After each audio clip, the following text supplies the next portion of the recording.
இந்த செய்தியை உங்களுக்காக வழங்குவது அருண் மசாலா. 1983 ஆண்டிலிருந்து தரத்துடன் தன்மை மாறாத அறுசுவை சமையலுக்கான அருண் மசாலா.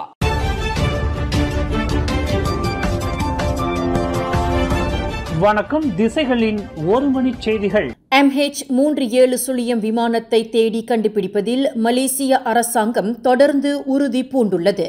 மலேசிய ஏர்லைன்ஸ் விமான நிறுவனத்திற்கு சொந்தமான MH370 விமானம் காணாமல் போய் இன்றுடன் 11 ஆண்டுகள் ஆகின்றன. 11 ஆண்டுகள் கடந்தாலும் நம்பகமான தடயங்களின் அடிப்படையில் MH370 விமான தேடுதலை தொடரவும் பாதிக்கப்பட்டவர்களின் குடும்பங்களுக்கு நீண்ட காலமாக எதிர்பார்க்கப்பட்ட பதில்களை வழங்கவும் மலேசியா தனது உறுதியான நிலைப்பாட்டை இன்று மீண்டும் உறுதி செய்துள்ளது. கடந்த ஆண்டு டிசம்பர் 13 அமைச்சரவை எடுத்துள்ள முடிவுக்கு இணங்க MH370 விமானத்தை தேடி கண்டுபிடிக்கும் முயற்சி தொடரப்பட வேண்டும்.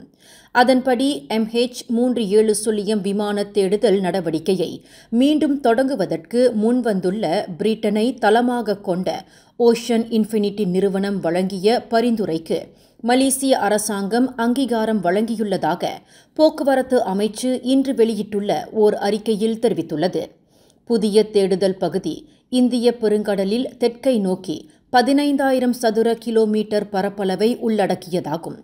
ஓஷன் இன்ஃபினிட்டி நிறுவனம் மேற்கொள்ளும் இந்த தேடுதல் நடவடிக்கையில் எதிர்பார்த்தபடி விமானம் கண்டுபிடிக்கப்படவில்லை என்றால் எந்தவொரு செலவு தொகையையும் மலேசியா ஏற்க வேண்டிய அவசியம் இராது. காரணம், விமானத்தை கண்டுபிடித்தால் மட்டுமே அதற்கான செலவு தொகையை மலேசியா ஏற்க முடியும் என்ற நிபந்தனையின் அடிப்படையிலேயே ஓஷன் இன்ஃபினிட்டி நிறுவனத்தின் இந்த புதிய தேடுதல் நடவடிக்கைக்கு மலேசியா அங்கீகாரம் அளித்துள்ளதாக போக்குவரத்து அமைச்சு தெளிவுபடுத்தியுள்ளது. இந்திய பெருங்கடலில் MH370 காணாமல் போன கடைசி புள்ளியை அடிப்படையாக கொண்டு புதிய பகுதியான தெற்கை நோக்கி விமானத்தை தேடும் நடவடிக்கையில் தனது கடலாய்வு நடவடிக்கையை ஓஷன் இன்ஃபினிட்டி மேற்கொண்டுள்ளதாக போக்குவரத்து அமைச்சு தெரிவித்துள்ளது. கடந்த 2014 ஆண்டு மார்ச் 8 227 பயணிகள் மற்றும் 12 சிப்பந்திகள் என 239 பேருடன் கோலாலம்பூர் அனைத்துலக விமான நிலையத்திலிருந்து சீன தலைநகர் பெய்ஜிங்கை நோக்கி புறப்பட்ட MH370 விமானம் காணாமல் போனது உலக நாடுகள் மத்தியில் இன்னமும் புரியாத புதிராக இருந்து வருகிறது. கில்லான் பள்ளத்தாக்கில் உள்ள ஒரு வீட்டில் 177 மில்லியன் ரிங்கிட் ரொக்க பணம் மற்றும் தங்க கட்டிகள் கண்டுபிடிக்கப்பட்டது தொடர்பில் தற்போது மலேசிய ஊழல் தடுப்பு ஆணையத்தின் விசாரணை வளையத்திற்குள் இருந்து வரும் முன்னாள் பிரதமர் டத்தோஸ்ரீ இஸ்மாயில் சப்ரி யாக்கூப்பிற்கு நீதி கிடைக்கும் என்று துணை பிரதமர் டத்தோஸ்ரீ அஹ்மத் ஜஹீர் ஹமீடி நம்பிக்கை தெரிவித்துள்ளார். 47 குற்றச்சாட்டுகளின் அடிப்படையில் தாம் SPRM விசாரணைக்கு ஆளான போதிலும் இறுதியில் தமக்கு நீதி கிடைத்ததாக அஹ்மத் ஜஹீர் குறிப்பிட்டார். அதேபோல் அம்னோவின் உதவி தலைவரான இஸ்மாயில் சப்ரிக்கும் நீதி கிடைக்கும் என்று தாம் பெரிதும் நம்புவதாக அஹ்மத் ஜஹீர் குறிப்பிட்டார். இவ்விவகாரத்தில் எந்தவொரு அரசியல் தலையீடுமின்றி நாட்டின் நடப்பு சட்டங்களுக்கு உட்பட்டு நியாயமான விசாரணையின் அடிப்படையில் இவ்விவகாரத்தை SPRMின் முடிவுக்கே அம்னோ விட்டுவிடுவதாக அஹ்மத் ஜஹீர் தெரிவித்துள்ளார். இன்று 2025 ஆண்டுக்கான அனைத்துலக மகளிர் தினம் கொண்டாடப்படுகிறது. பல்வேறு துறைகளில் தொடர்ந்து வெற்றி நடை போட்டு வரும் மலேசிய மகளிர்கள் அனைவருக்கும் பேரரசியார் ராஜா ஜரீத் சோஃபியா தமது மகளிர் தின வாழ்த்துக்களை தெரிவித்துக் கொண்டார். வனிதா பர்அஸ்பிராசி மெம்பினா லெகாசி என்ற 2025 ஆண்டுக்கான மகளிர் தின கருப்பொருளுக்கு ஏற்ப ஓர் உன்னத நோக்கில் தங்களின் லட்சியத்தை நிறைவேற்றுவதில் மகளிர் உறுதிப்பாடு கொள்ள வேண்டும் என்று பேரரசியார் கேட்டுக்கொண்டார். அதேவேளையில் குடும்பத்தில் இல்லத்தரசியாகவும் பிள்ளைகளுக்கு நல்ல தாயாராகவும் கணவருக்கு நல்ல வாழ்க்கை துணையாகவும் நாட்டிற்கு நல்ல குடிமகளாகவும் திகழ்ந்து வரும் அனைத்து மலேசிய பெண்களுக்கும் தமது மகளிர் தின வாழ்த்துக்களை உரித்தாகுக என்று பேரரசியார் தமது வாழ்த்து செய்தியில் தெரிவித்துள்ளார். சபா கோத்தகினபாலுவில் உள்ள சகாமா காம்ப்ளெக்ஸ் வர்த்தக கட்டடத்தின் முன்புற முதலாவது மாடி இடிந்து விழுந்ததில் ஒரு சீன பிரஜையான 55 வயது மாது படுகாயத்திற்கு ஆளாகினார். இச்சம்பவம் நேற்று வெள்ளிக்கிழமை இரவு 8 மணி அளவில் நிகழ்ந்தது. இடிந்து விழுந்த கட்டடத்தின் சிதறல்கள் பட்டதில் அந்த மாது காயமுற்றதாக தெரிவிக்கப்பட்டுள்ளது. அந்த மாதுவும் அவரது கணவரும் அந்த கட்டடத்தின் கீழ்த்தளத்தில் உணவகம் ஒன்றை நடத்தி வருவதாக தெரிகிறது. அந்த கட்டடம் கடந்த 70 ஆண்டுகளில் கட்டப்பட்டது என்று தெரியவந்துள்ளது.